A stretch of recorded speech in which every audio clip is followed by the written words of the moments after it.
Today on Investigate TV Plus, gun violence. It's the leading cause of death among children and teens. I'm Lee Zurich. And I'm Tisha Powell. We talk to experts about how this nightmare scenario can be prevented. Plus, a scientist manipulates memories in animals, and as results he believes could change how Alzheimer's is treated. Rethink the whole paradigm, how we thought about this disease. I'm super excited about it. We have an in-depth look at the research giving hope to patients and their families. From the suburbs to the city. And these women show us you can get a good workout while having a good time. Jumping all through the land with my double Dutch team. We jump in with the 40-plus Double Dutch Club that's helping ladies get fit and form bonds. In-depth stories that inform and inspire. You're watching Investigate TV Plus. In Columbus, Ohio, a child finds a loaded gun tucked in a couch cushion. Adults rush in from another room. That's gunpowder, man! As a man reaches for the gun, it's fired a second time. No one was seriously hurt, but one of the kids suffered burns and hearing loss. And that man in the video became the first to be prosecuted for breaking the city's safe storage law. Similar scenes have unfolded across the country. Some have resulted in death. According to Johns Hopkins University, gun violence is the leading cause of death among people under the age of 25. And in 2020, a child or teen was killed by an unintentional gun injury every 2.5 days. That same report says a majority of gun deaths are preventable. We investigate how children are getting their hands on guns, and we explore safe storage options. Every time I hear about a child being accidentally shot, I immediately drop my head and I pray. In 2022, Francine Strain lost her 12-year-old grandson. She says his 10-year-old brother found a loaded gun on a bed and accidentally shot him. He said he didn't think it was real. When they don't properly know how to handle firearms, he picked it up and it happened. Research finds it's happening to families across the country. According to a study published in 2023 in the journal Injury Epidemiology, most kids who die from an unintentional shooting or playing with guns at home are mistaking them for toys.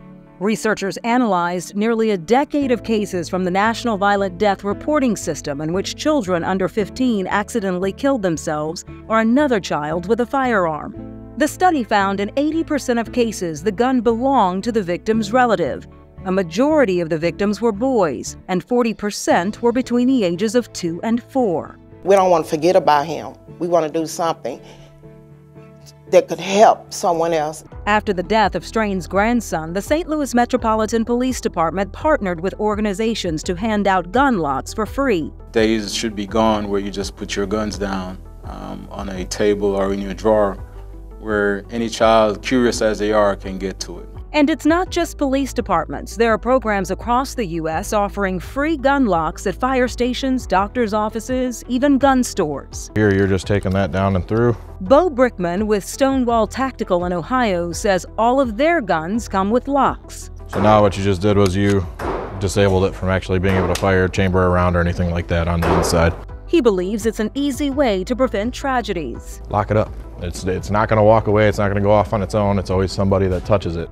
The American Academy of Pediatrics states about 1/3 of children in the U.S. live in homes with firearms, and 43% of those households contain at least one gun that is unlocked. The AAP advises safe gun storage can reduce the risk of injury or death. Slide the lock through the slide. Every Town for Gun Safety finds households with locked firearms see up to 85% fewer unintentional injuries. The nonprofit reports at the beginning of 2023, 26 states and D.C. had some form of a storage law holding gun owners accountable when a child can or does access an unsecured gun. Their analysis found the 9 states with the lowest rates of unintentional shootings have gun storage laws. This includes Rhode Island, Hawaii, and New Hampshire, while Louisiana, Mississippi, and Tennessee, all without secure storage laws, saw the highest number of unintentional shootings by children. You can't insert a magazine back into the firearm. There are several types of lockboxes and gun locks on the market and in the works. You can see on the back of the firearm there's a green light blinking. That means it's safe. It means it's locked. Pennsylvania and Tennessee-based Lodestar is developing a smart gun designed to limit access. The idea? Only you or someone you authorize can fire your gun. Co-founder Ginger Chandler explains it can be unlocked in 3 ways, with an app, a pin pad on the side, 2, 1, 3, 2. or the fingerprint of an authorized user. So that unlocked it, and I can lock it back. It's locked again. It's that fast. While Lodestar admits its technology is not a magic solution, Chandler believes it will have appeal once it hits the market. It's going to be somebody who's comfortable with technology and they're worried about their firearm being picked up or used by somebody inappropriately. Something Francine Strain hopes more gun owners will take seriously. And that's all we ask. Let's not lose another child because you didn't want to lock it up or put it up. The report from Johns Hopkins Bloomberg School of Public Health found in 2020 alone, gun violence took the lives of more than 10,000 people under the age of 25. It also suggests Black children and teens face alarmingly high rates of gun violence. More than half of all Black teens between 15 and 19 who died in 2020 were killed by guns. The National Rifle Association believes your gun is your responsibility and suggests being proactive when it comes to storing firearms at home. The NRA says always unload a gun when it's not in use and store it in a location small children cannot reach. The association says it's also important to drill down gun safety with your kids. Never touch a gun if you find it. Instead, go tell an adult.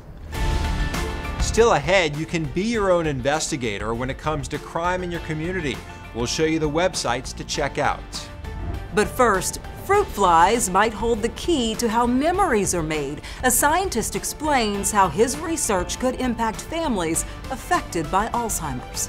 Today is the best day we got, and not get too far in the future. We sit down with a couple hopeful about how it could change treatment.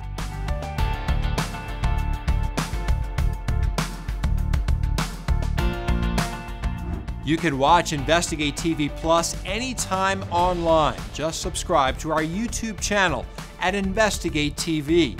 You can catch stories and full episodes.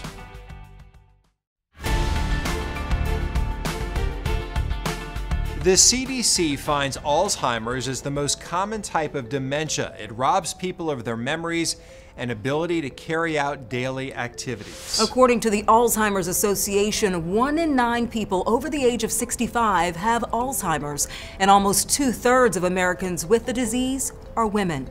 While there's no cure, a scientist in Kansas City, Missouri believes he's made a breakthrough. Reporter Angie Racono explains how his discovery in animals could help improve treatment in humans.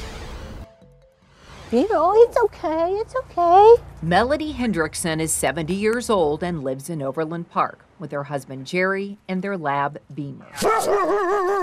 Stick around and you can tell Melody is Beamer's favorite. You're just a mama's boy. We recently met up with a retired couple. Anything we can do to help. To discuss Melody's disease. You know, I'd get very frustrated. She was recently diagnosed with Alzheimer's. Now I know. You know, now I know what's going to happen. Melody knows what to expect because she watched her father change. He had Alzheimer's too. The birthdays, they could remember them well. It ended with a rapid decline inside a nursing home. So Melody and her husband know what's ahead. Come on. Right now, she's doing what she can to fight the disease with lifestyle and medication. Okay, I have, I'm taking a couple of meds. I don't remember it, but I could find that information out for you. The day we met Melody, the names eluded her. My brain, I'm thinking very slowly. The next day I get a good night's sleep or whatever, and I'm fine. It's really odd. It's difficult to watch someone not be able to communicate as well. with you, and to know that at this point that there's not much that can be done about it. I'm just going to start. The main reason for our visit was to share what we learned at Kansas City's Stowers Institute. Arranging themselves. Groundbreaking research, which could hopefully help people like Melody. And then you have to go and begin to look in their brain. Meet Dr. Kosik C. Now, this is when the sciences gets most intriguing and interesting. He's fascinated by memories. Why do we remember some things but not really others? What happens inside our brains? His original intention was just to get a better understanding of how we hold on to memories and why they fade. Scientists have long suspected protein clumping in the brain destroys memories. His research changes everything.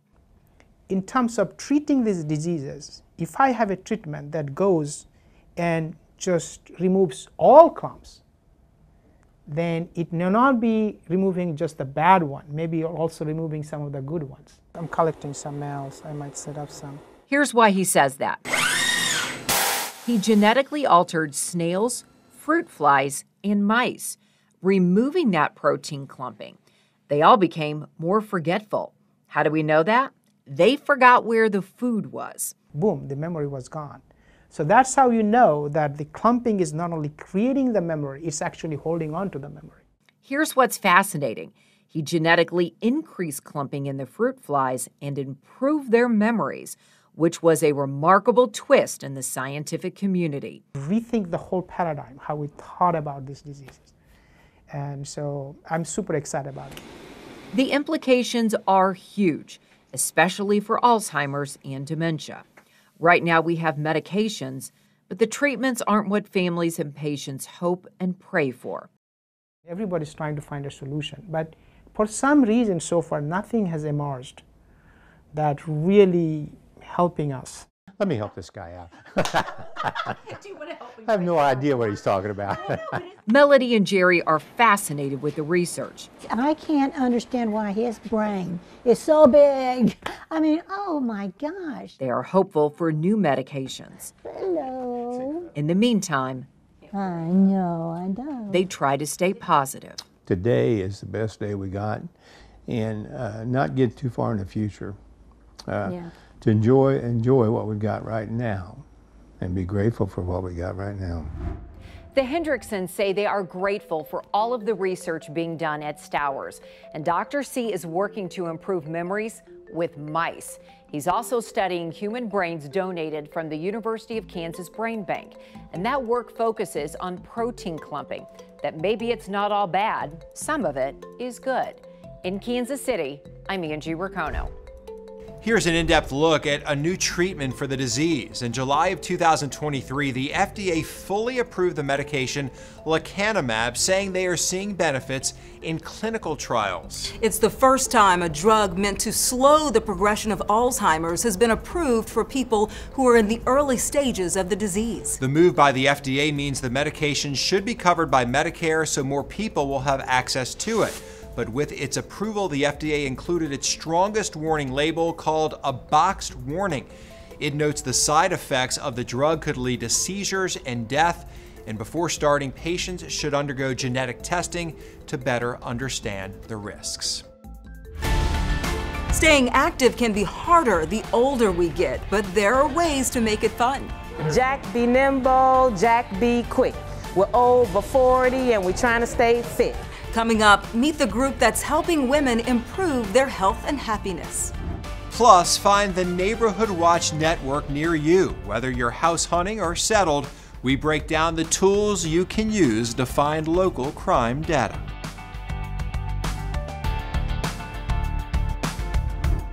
Our in-depth coverage continues. You can get connected to Investigate TV Plus on all social media platforms. It doesn't hurt to be aware of potential crime and safety risk in your neighborhood. And there are tools that can provide crime statistics, send alerts, and connect you with other neighbors. In this Be Your Own Investigator, reporter Josie Sturman explains how to look up what's going on around your home. Are you moving somewhere new and maybe worried a bit about how safe the neighborhood is, or maybe your neighbor's car got stolen and you want to know if that's something that's becoming a trend? In today's Be Your Own Investigator, we're showing you how to dig for crime data where you live. You can start with websites like communitycrimemap.com. A lot of police departments report investigations here, and you can see exactly what's happening in your community. If you can't find your city there, check out cityprotect.com. They might have your town. You can also look up the Department of Justice's National Sex Offender Registry and see which offenders are living within a 3-mile radius.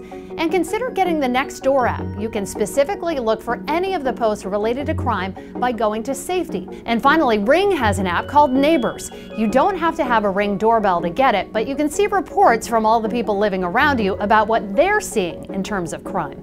Now, some police departments and sheriff's agencies also post their own maps or note major events on social media. With this Be Your Own Investigator, I'm Josie Sturman. While neighborhood apps can be a great way to keep up, they can also impact the perception of crime rates. According to a study by the American Psychological Association, people who often use those apps are likely to believe crime is more rampant in their community. The study suggests users should keep that bias in mind when seeing content related to criminal activity. Next on InvestigateTV+, forget your age and ailments, but remember the good times. You forget about all the pain because you're having fun, jumping. Women over the age of 40 all over the world are hopping back into their childhood. There is joy to still be had, no matter what you're going through. We'll show you how it's improving their physical and mental health.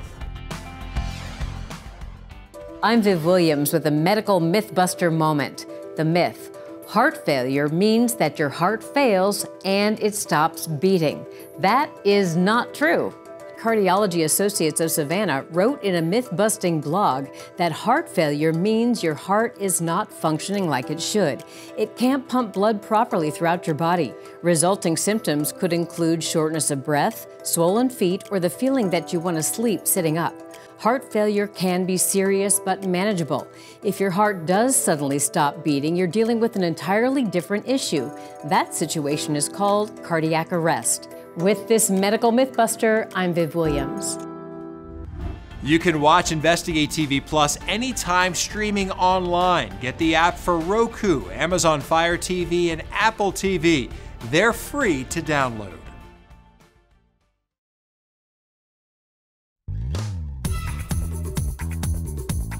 Dubbed a Beale Street takeover, hundreds of women over the age of 40 brought Double Dutch to downtown Memphis.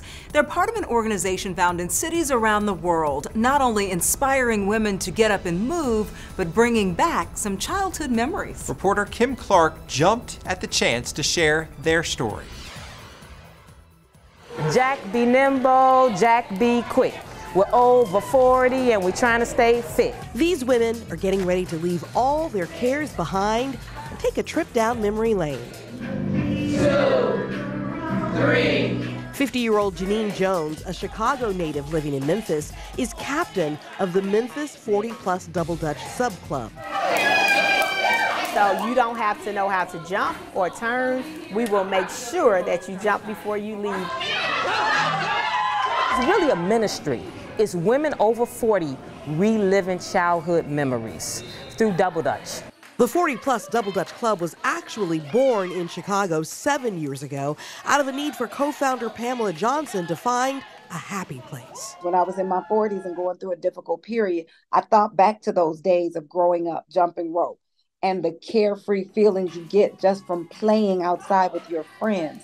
And I went to my friend Katrina and said, this is what I need to do.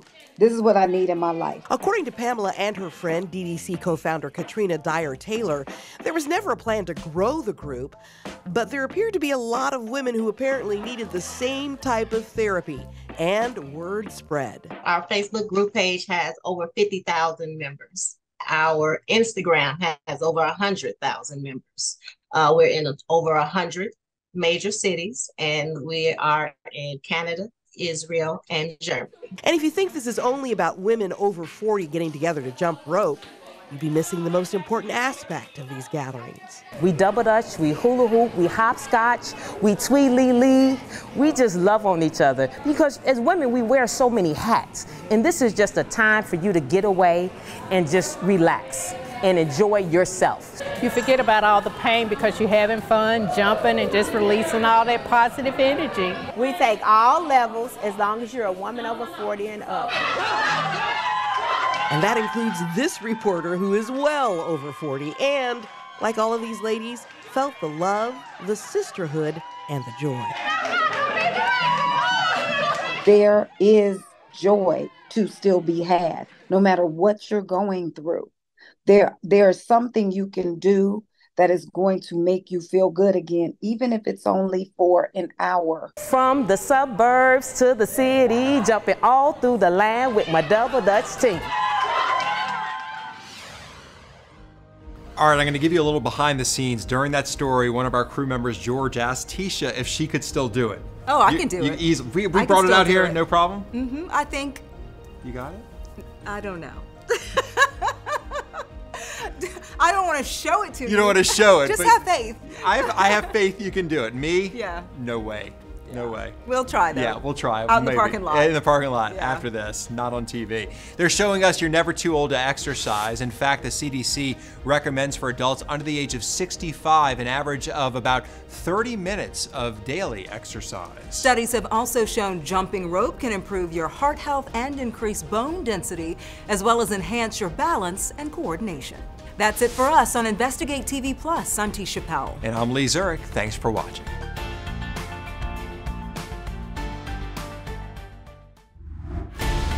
Next time on Investigate TV Plus, doctors addicted to drugs, sometimes still treating patients. Well, I was just shocked. A practice some say leaves patients in the dark.